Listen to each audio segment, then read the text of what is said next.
I'm coming from Germany, western part of Germany, close to Cologne, and I arrived today. So, tomorrow we have course, level 3 course from PNF. And Danilo, thank you for organizing this today lecture with me.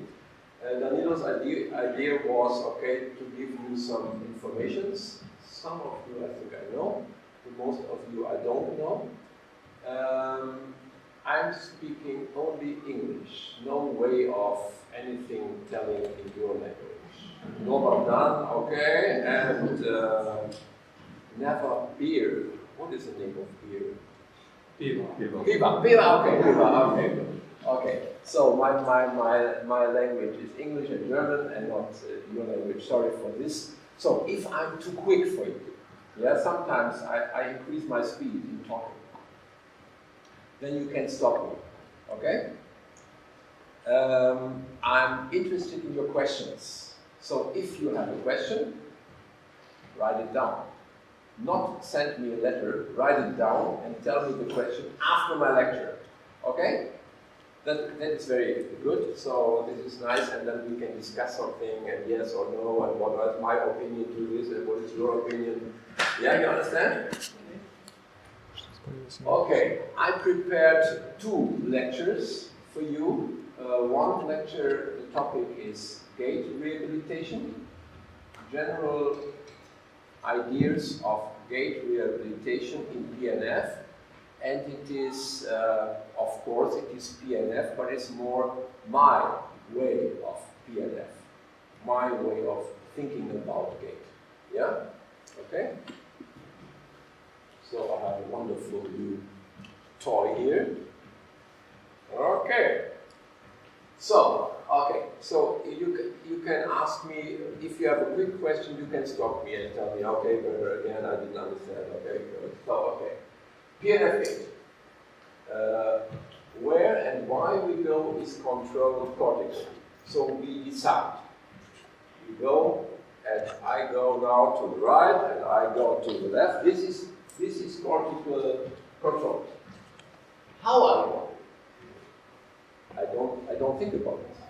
This is automatic, and this must be automatic because there are too many different activities with balance, with feet, with vestibular system, with visual system, with proprioceptive and exteroceptive system. I have so many information. I cannot think about walking. I have to do this automatically. So, wait. Is this the pointer? Where is the pointer? Here's the pointer. So, okay. So, where and why we go is controlled cortically. How we go is controlled subcortical, so automatic. Brainstem activity. Okay? So, if we think about this, how about verbal commands? The question is it sensible to tell the patient, step now and go? Generally, yes. If you think about now, we can try to walk. But the decision for every step, it's not our decision. It is the decision of the patient, always. So I give the patient the facilitation. I help the patient if it's necessary. I will help you. You will see. Okay? So, but the decision of every step, I cannot tell the patient now step and step and step and step. Out of one problem, you need this rhythm giving. When you have a Parkinson patient, these Parkinson patients, they need this and go and go and come on, we go, yeah? This is important, but only for Parkinson. For all the others, for him, for you, it is absolutely not necessary to tell the patient, and now make a step, now. Because then you change from subcortically to cortically. You understand? And if the patient is not able or is afraid, most of them are really afraid, is afraid to make a step forward, you cannot tell the patient, come on, don't be afraid, step forward. This is not helpful, because if somebody is telling you bungee jumping and tell you, come on, don't be afraid, just jump down. It doesn't help that much. Okay, you understand? So important is, can I help you? What's your name? Again. Isidore. Isidore. Ah, Isidore. Very nice name. First time I have somebody with this name. Really. So, okay. Isidore. I can give Isidore something like external focus. Yeah? So this is very expensive. Okay, Isidore. Now, and I facilitate him now. I facilitate his pelvis. And the task is, Isidore, you understand me? Yeah. The task is a step with the left leg. Easy. No, whoa. Okay. Now, let's say he's a patient. He's a patient, whatever. Yeah? MS patient. Okay. Easy. Come. Slowly. And if you feel you can make this step very easy, you can do it, okay? Yeah. Very good.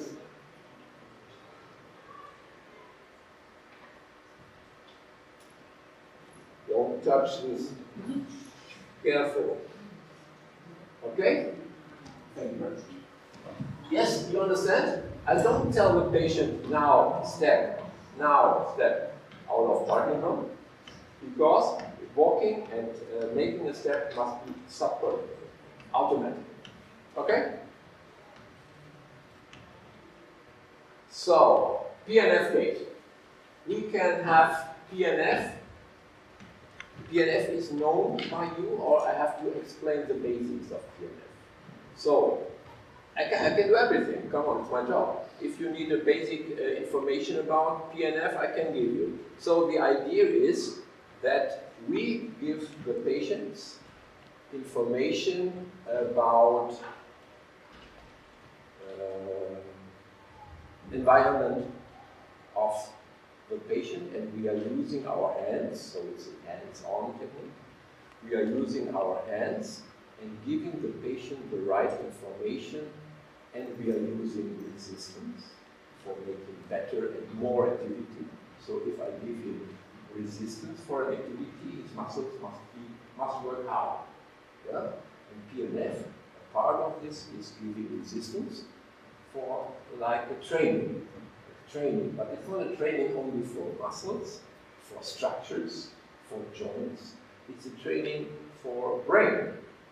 So we try with our hands, with our voice, with our body language, with our body position. We try to give the patient the opportunity for good walking, easy standing up, easy walking, running, turning from one side to the other in bed. And we want to facilitate this. Facilitation is the way of make it easy, yeah? To make it easy for the patient. Okay?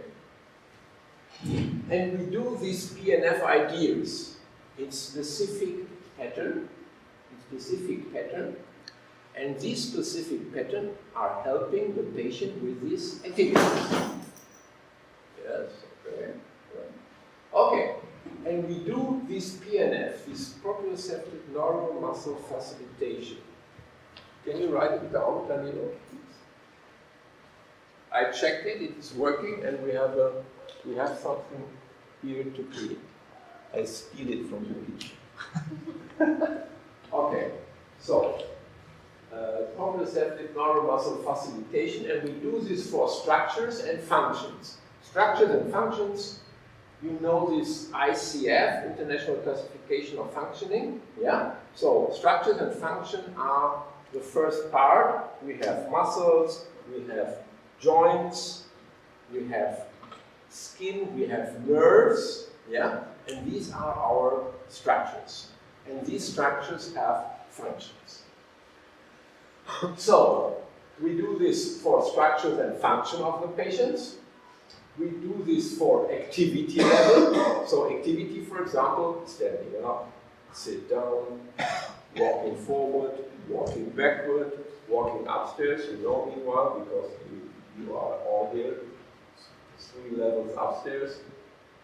These are activities. And we do this for participation. And participation means, if you think about gait and participation is the carry over to the daily life activity of you and of the patient.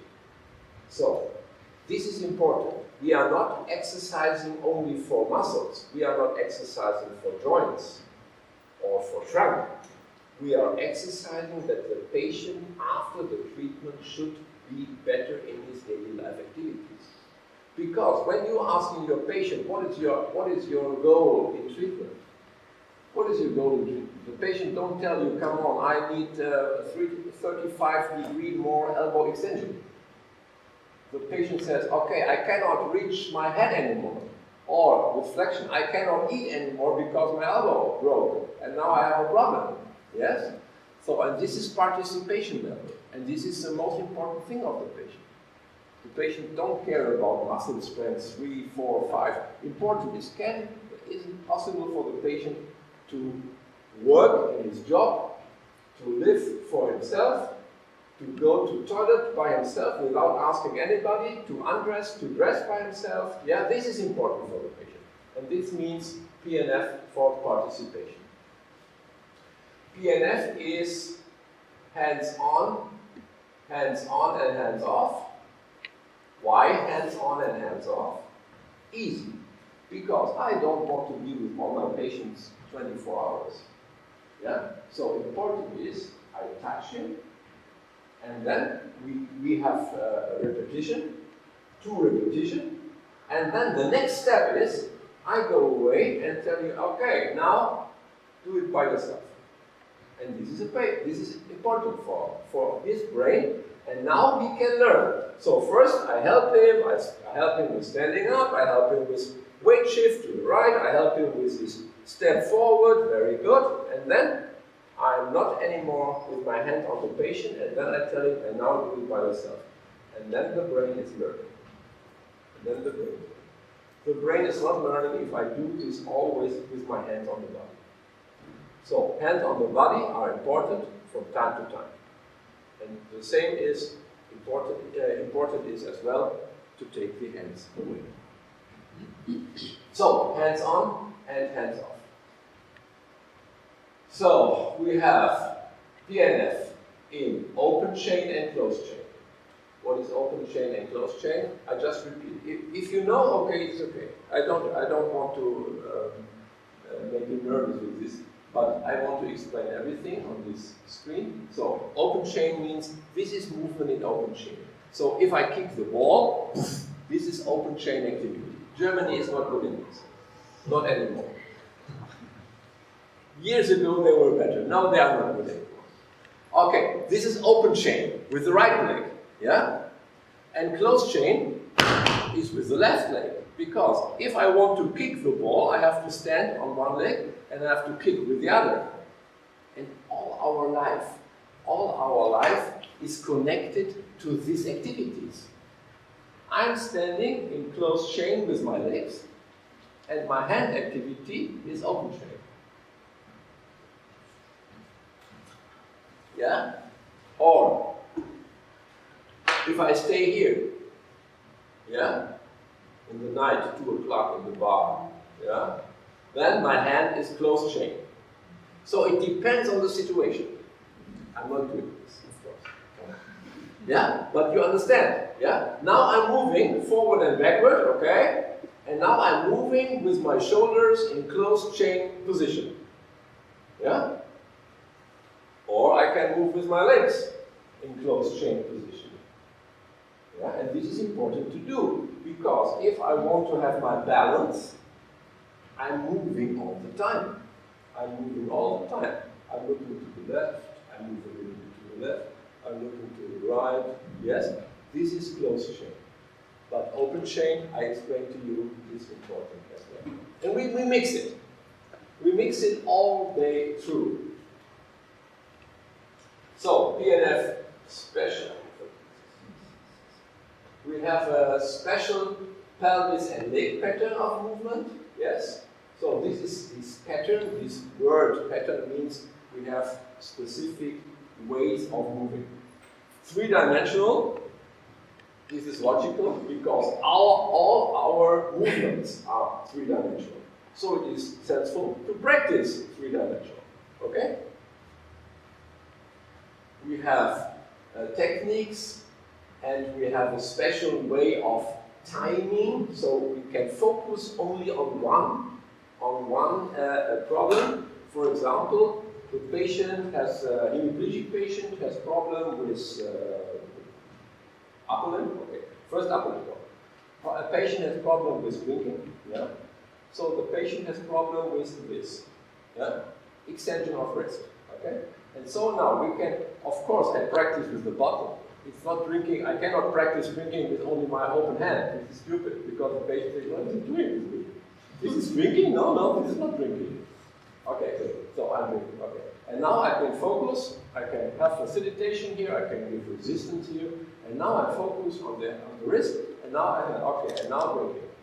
Okay. I understand. Yes. Okay. Okay. I understand. You understand the point of view? Okay. Walking. I'm focused only with timing for emphasis. For example, walking, and I want that the patient is walking more easy. Okay, good. How we can manage this?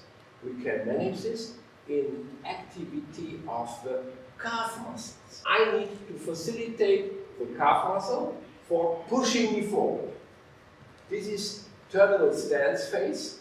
The end of the stance phase, and I'm pushing. I'm not walking like this, of course, but you understand. I'm pushing forward, and this is important if I want to walk or run. I'm pushing quicker and harder.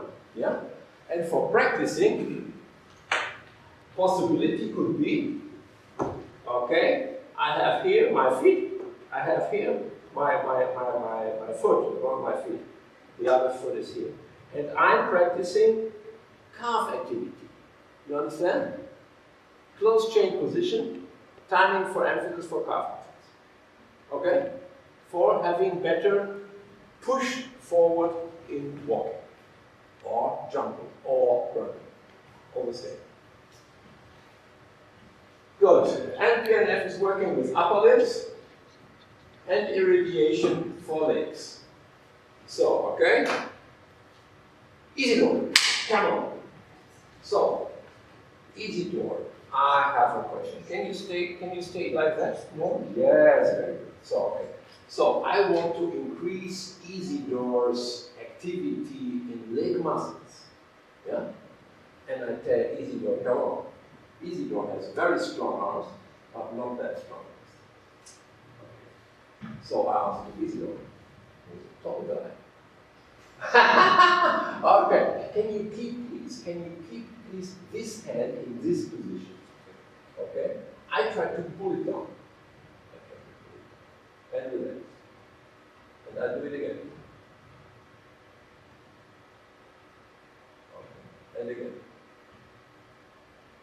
Can you tell me what you're feeling when I do this? I feel pressure by the left leg. Okay. It's not a miracle. Everybody, it's the same. We are doing the same thing. Yeah? So now we have a patient, for example, with strong arms, sometimes. But problem with legs. Polyneuropathy, neurological, hemiplegic patient, whatever. Yeah? And we are focused on the legs. But we want to have positive approach. Positive approach is part of philosophy of PNF. So we want to start with something the patient is able to do. Of course, I can start with the legs and with the problem, but then, oh no, I cannot do this, oh, my legs are burning, this is hurting me, I cannot do this. Okay, but now I'm starting with the hand, and the patient said, what are you doing? You're working with your hand, with my hand, but my problem is here. And then, okay, you are the winner. Because the patient is part of the therapy. He is not only consuming you, he is thinking. And he's part of the therapy, and he's thinking about what is he doing. That is like easy door, perhaps, I don't know. Every day you're thinking, come on, what is he doing with my hand? Yeah? Okay? And this is important. And then the activity of the leg is subcortical. Yes, very good. Because this subcortical activity we need for walking. Okay? So, the feet. Now, let's talk about the feet. When we are walking, you know this, we have stance phase and swing phase. Okay? Right leg, okay? Swing phase, swing phase, swing phase, swing phase, stance phase, stance phase, stance phase, stance phase. Terminal stance, and swing, stance, swing, stance. And we don't think about it. Automatic. We learn this. Okay. What is important for this? Important for this is this. Stretch, shortening cycle. That is making our walking easy. Because the muscles we need for walking before they need an eccentric elongation.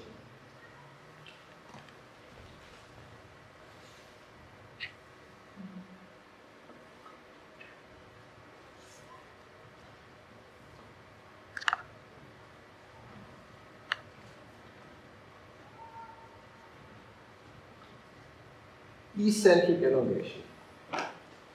Example. You know this. When I want to throw the bottle out of the window over there, okay? What is my motor program? Like this? No. It will be like that, and I will group that. And I will have elongation here of the whole muscle chain. And then, when I have this elongation, you know baseball? Baseball? The pitcher? You know the pitcher? Wow. Okay, so you have this situation, and then I don't do it. Okay, it's okay. Okay, and then I throw the ball, and then I have speed. So, what is the reason of this? We do this automatic. Nobody who wants to throw the ball very hard is doing like this. Okay. So, if I want to throw, I do it like that, because of stretch shortening cycle. Eccentric elongated muscles are stronger than not eccentric elongated muscles. So it is sensible when I have an activity like throwing a ball to elongate the whole muscle chain before. Okay? And what is the connection now to gait? Okay.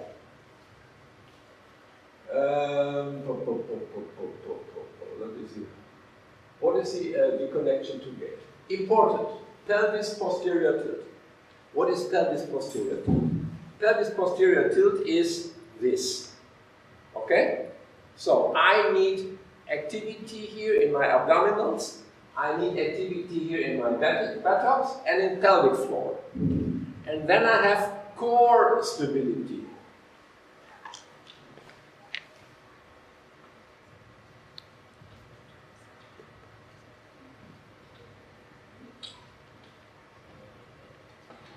Core stability.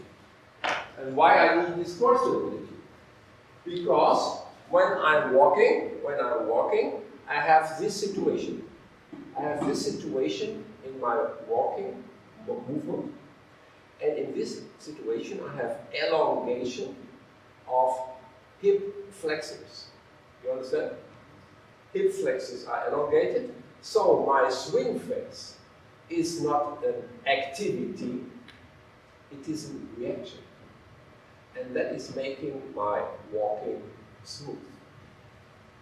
Yeah, I can walk long distance. Yeah, I can walk long distance because I'm not losing energy because of coordination and stretch shortening cycle. But it's not only the question of the pelvis.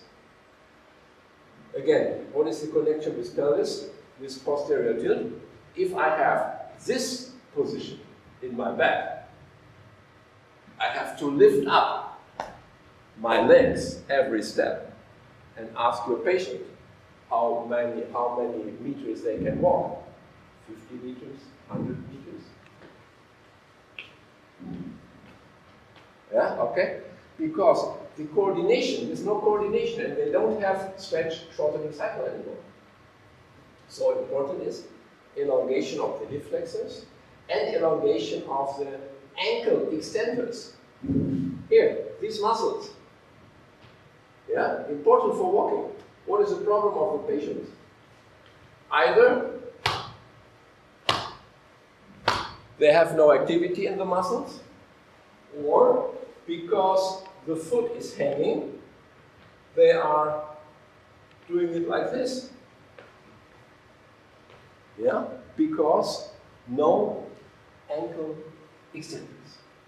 How we can exercise and practice? Doing extension, not doing flexion. So it is senseless to practice with the patient this. This is senseless. But if you practice with your patient, when you practice with your patient this, then you have the force down to the feet, and you have elongation of tibialis anterior. And then you can use stretch shortening cycle of tibialis anterior. Do you understand? Again. Okay. So, when you have a patient with problem of lifting the toes from the floor, it is better to practice extension than to practice flexion. Why? Because we want to activate the stretch shortening cycle of the ankle muscles, tibialis anterior.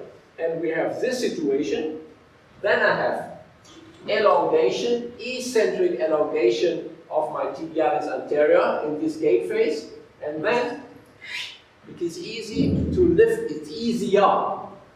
It's not easy always, but it's easier to lift up the toes and the feet, the foot from the floor. Okay? Yeah? You understand? If you don't understand, ask me. So, posterior tilt, and think about your patient, hemiplegic patients. Yeah? A lot of extension here.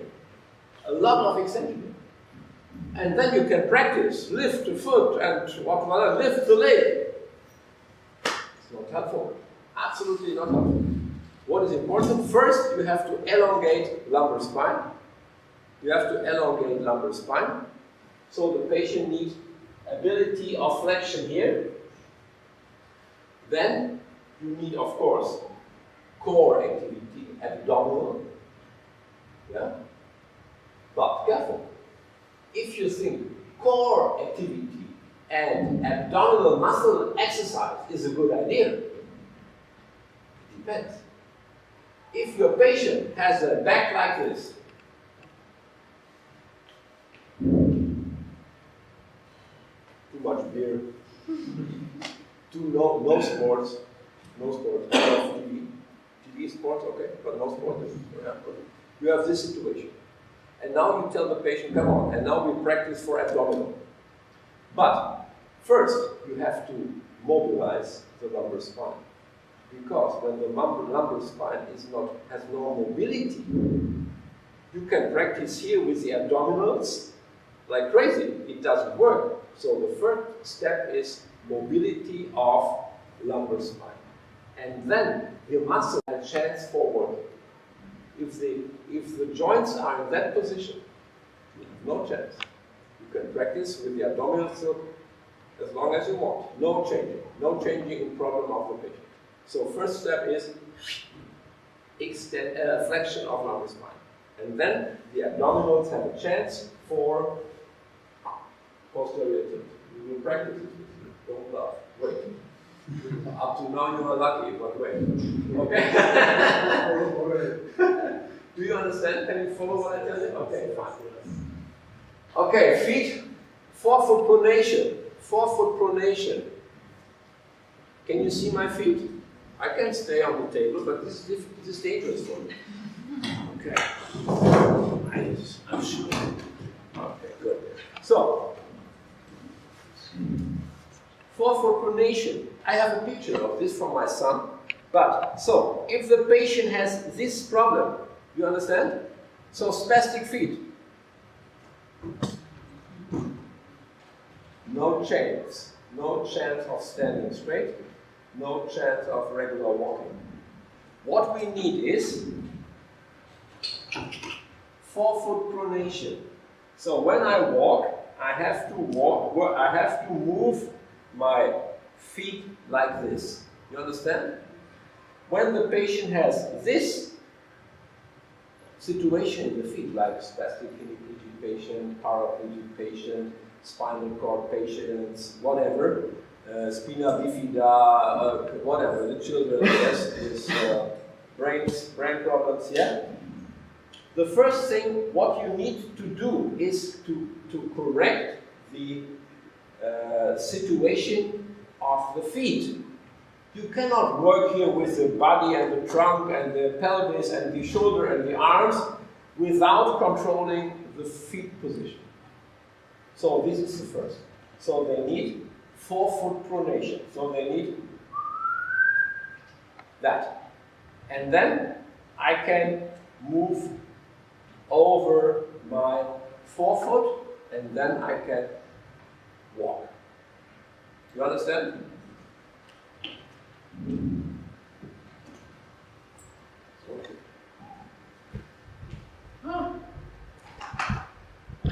Extension, MTP 1 to 5.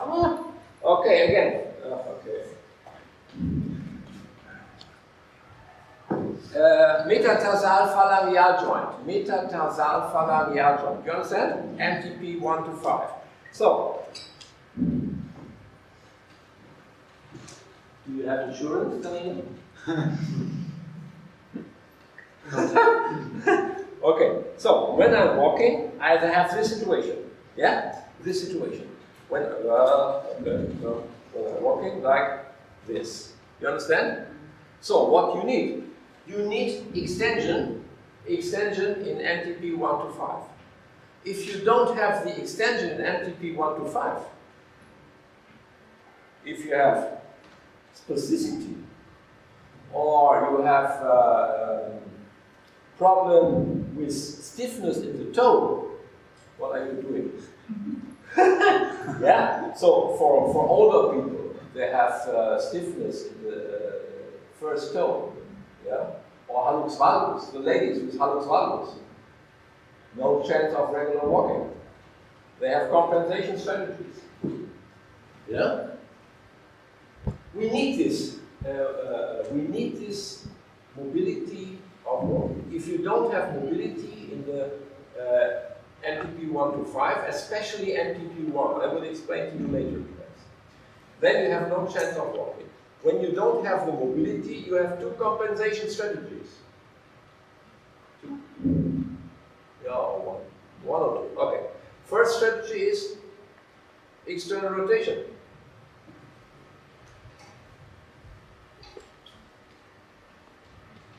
Donald Duck, you know? Okay. So you're walking like a duck. Because when you're walking like a duck, you don't need this. You don't need extension. You understand? Yeah? If I don't want to have extension in my big toe, and then I have this. Of course, now I have no external, no stretch shortening cycle anymore. Yeah? But okay. Or smaller steps. Well, when I have smaller steps, I don't need extension in my toes. Yeah? So mobilization of this joint is important, and another thing is important. If you wait. First, I will give you the picture of my son. This is my son. Of course, only the lower part. Okay. So I told you, yeah. So we need this extension, and you see this part is now terminal stance. So terminal stance phase. You see the elongation of the tibialis anterior muscle, yeah. and you see the mobility of the toes. Here, this is the same face, only from behind. And here comes a very interesting part of this. If you have, you can put off your shoes, or one shoe if you want. I mean this serious. Take one shoe off, or one on your socks, act out. Just for your information. Now you extend your joints 1 to 5. You keep it with one hand, and now you can try to find your flexor hallucis longus. Did you find your flexor hallucis longus? And now you can push on your flexor hallucis longus. Yeah? And if this flexor hallucis longus is painful, it's time for treatment for you. Because, yes, you understand? This is the flexor hallucis longus here. Yeah? And this flexor hallucis longus must have elasticity. Why? Because of gait. When I have no elasticity in this flexor hallucis longus, I will never have this situation. I have no chance of this position of joints. You understand? Because the flexor hallucis longus is keeping me from lifting the heel up from the floor. And then I have no way of pushing forward. I have no chance. You understand? Okay? So, you see? Everything belongs to everything. Good.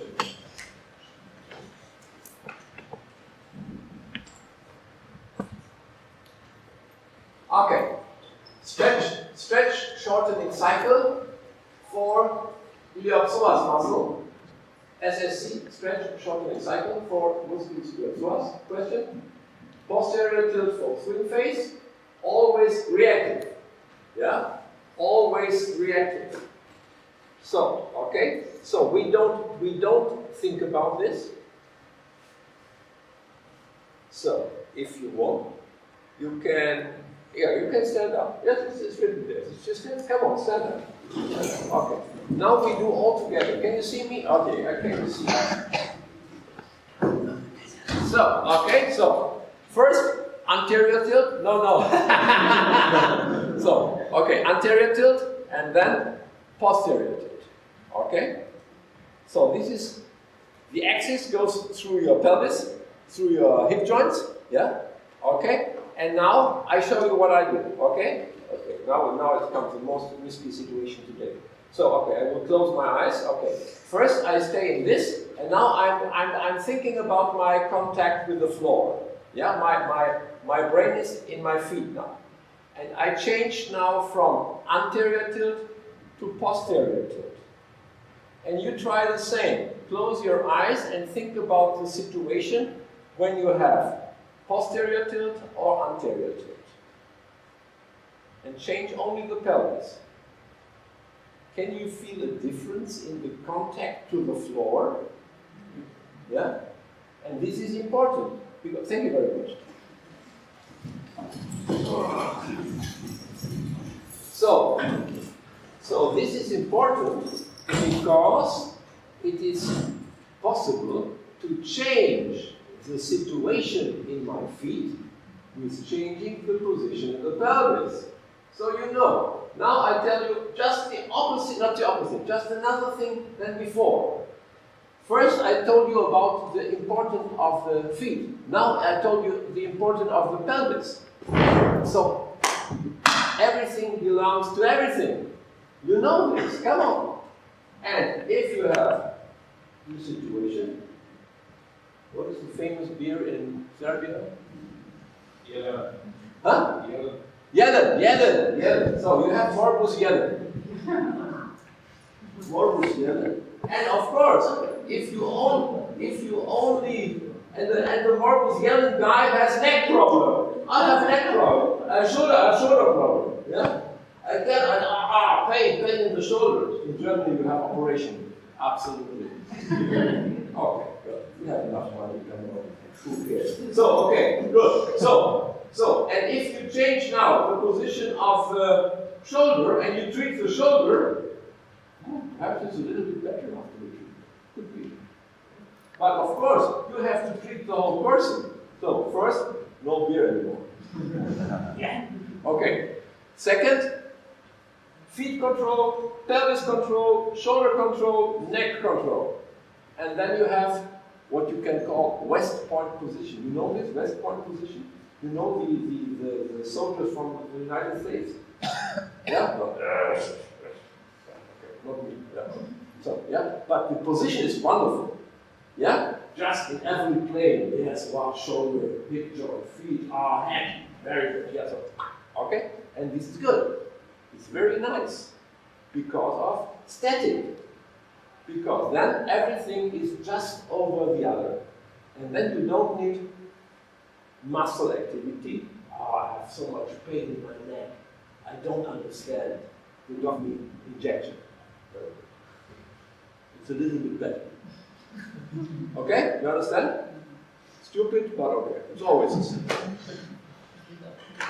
Okay, good. I told you how we create posterior tilt pelvis. Core. Core is CAM. Core. Okay. We need flexion, elasticity in lumbar spine. I gave you explanation before. Yeah. So I'm quicker than the keyboard. Okay.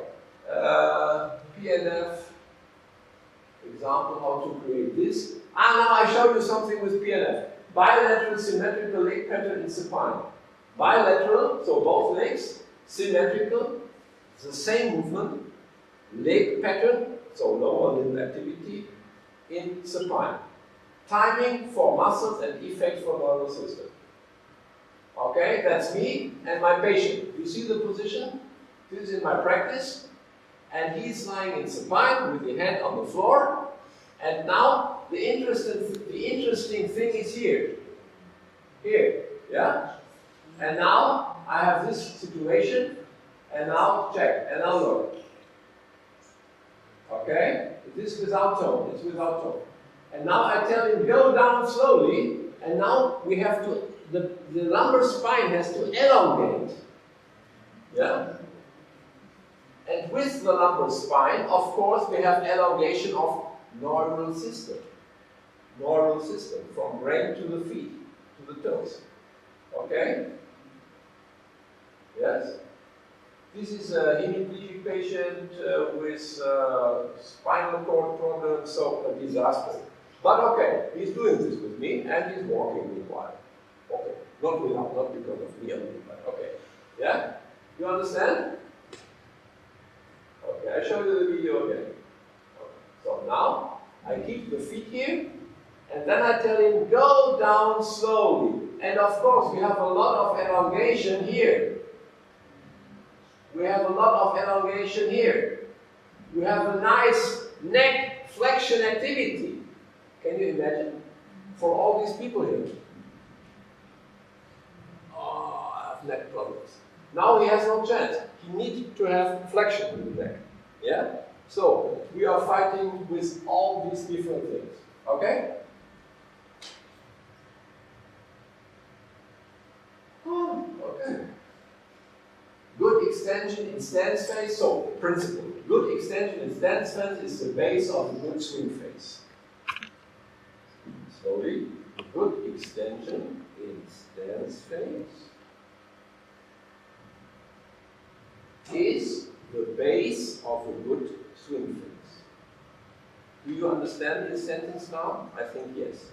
Yeah? So, don't, because this stretch shortening cycle, you remember,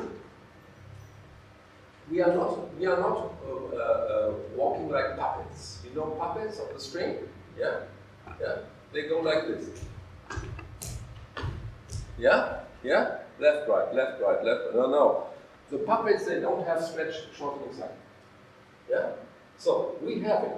Yeah? So, I have this stance phase, and then I have this swing phase. And swing phase. You understand? And then it's easy. And you understand, because this is important for survival. Not today. Today we go to McDonald's. No problem. But 20,000 years ago, we have to hunt the animals. And we have to follow the animals for hunting and eating. So we have to walk long distances. Yeah? Or running in Africa. Look to the African runners, 10,000 meter marathon runners. Come on, this slim, yeah? And running, yeah, because they are more closer to these people 20,000 years ago. They are running they are running to the water, they are running to the town, they are running the whole way through. And this is explanation. Because of this, they are much better than all the Europeans. Okay. How?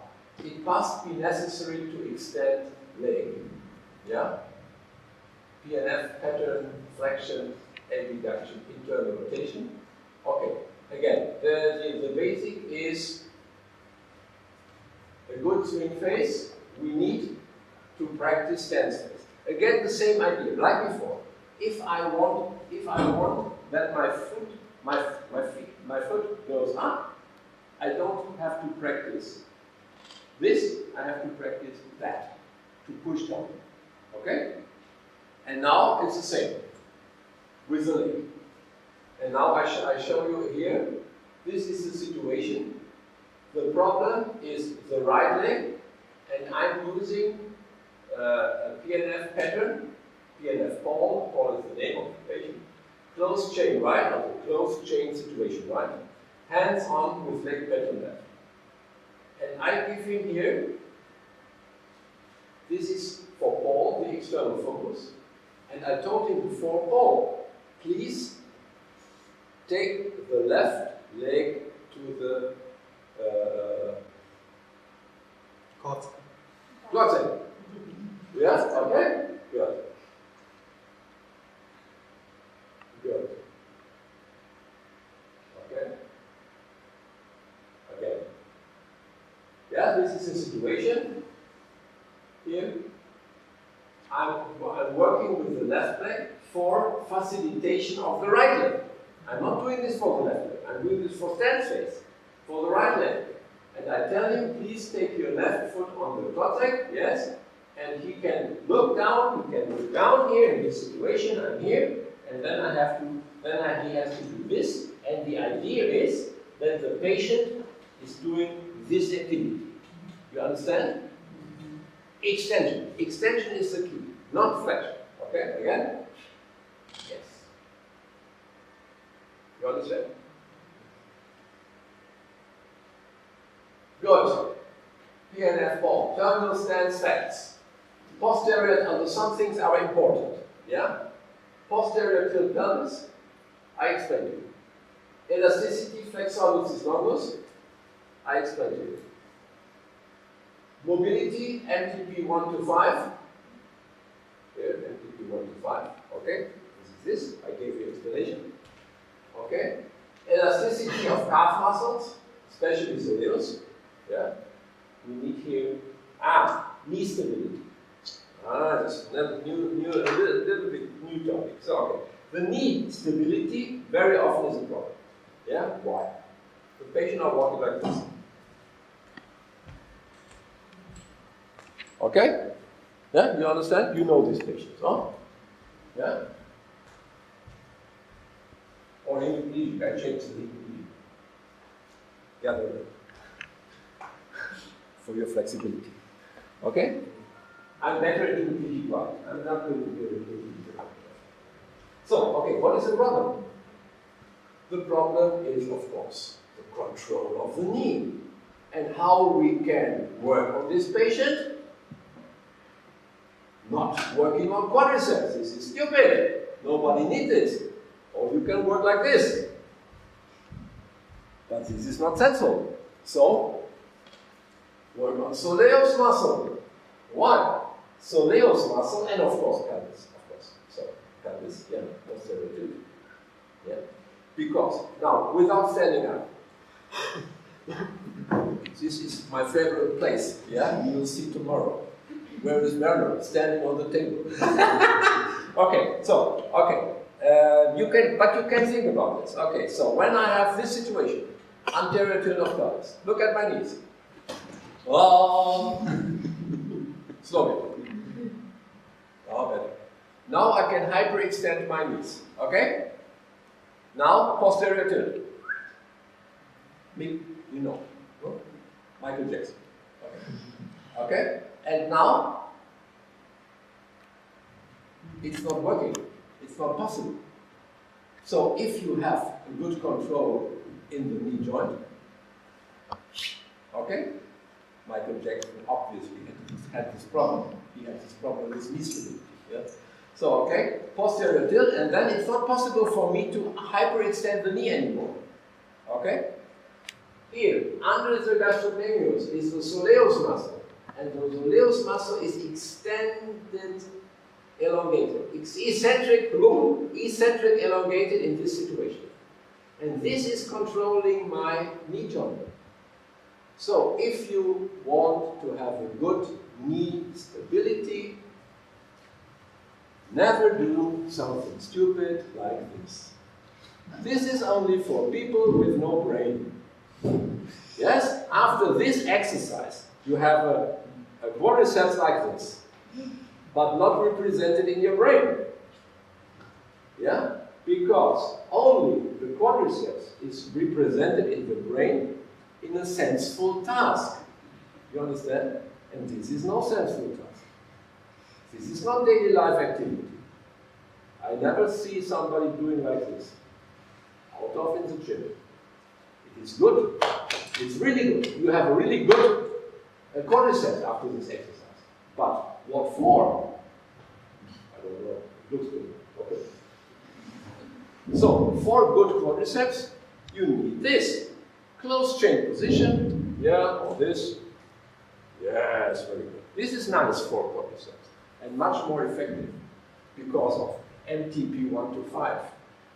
Flexor hallucis longus. Yeah? Here, wonderful. Okay? And then you have this quadriceps. Okay, close chain position. Not open chain. Ah! Okay. Yes, here.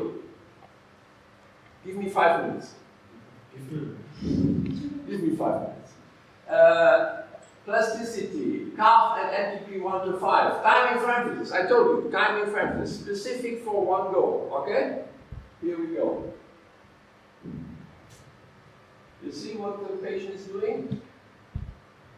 Yes, okay. This is for gastrocnemius. Yeah. Okay, we know. Okay. And you see my word, I told you, yeah? So elasticity here, and activity in the calf muscle. Now with extended knee, so this is more for gastrocnemius. Gastrocnemius, knee extension, soleus, knee flexion. You know, okay? What have I done? Oh, great. Energy, why I have no energy?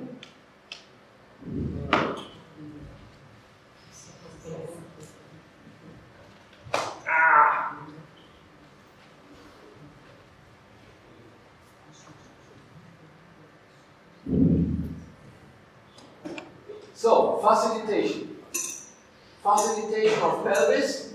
I told you, I did it with Isidore, with pelvis. I have the pelvis, here is Isidore, yeah? One hand fossa trochanterica, here, yeah? And the other hand, abdominal.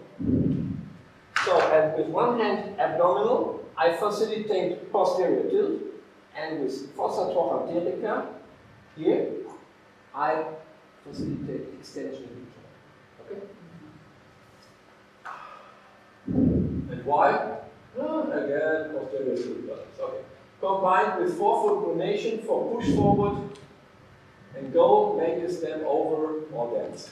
Okay? Hands on pelvis for posterior tilt, no command, self-explaining exercise. Last picture. We are ready. We are ready. Yeah? So, what we see, can you see this? Here is external focus. Not this, but something smaller. Yeah, okay? Now, I have one hand on the abdominals, My left hand is on fossa trochanterica from behind. Yeah. And okay, wait. And this is not to move, it is only a picture, yeah? And walking, so important is the task. Make a step over this blue thing. I facilitate and the patient understands. I make it easy, and now he can do this walking and this step forward. Okay, again from this side. You see? It is without tone, but I'm telling nothing.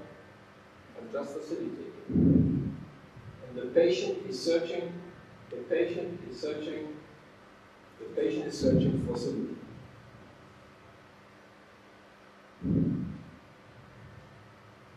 And I guide him. Yeah, I guide him. And you see the problems with balance. Yeah, but okay. Yeah, the patient is allowed to make mistakes. Of course, everybody is allowed to make mistakes. Yeah, if you learn tennis and you are not Djokovic, you are allowed to make mistakes. The only guy in tennis who is not allowed to make mistakes is Djokovic. Okay? Thank you. That's all.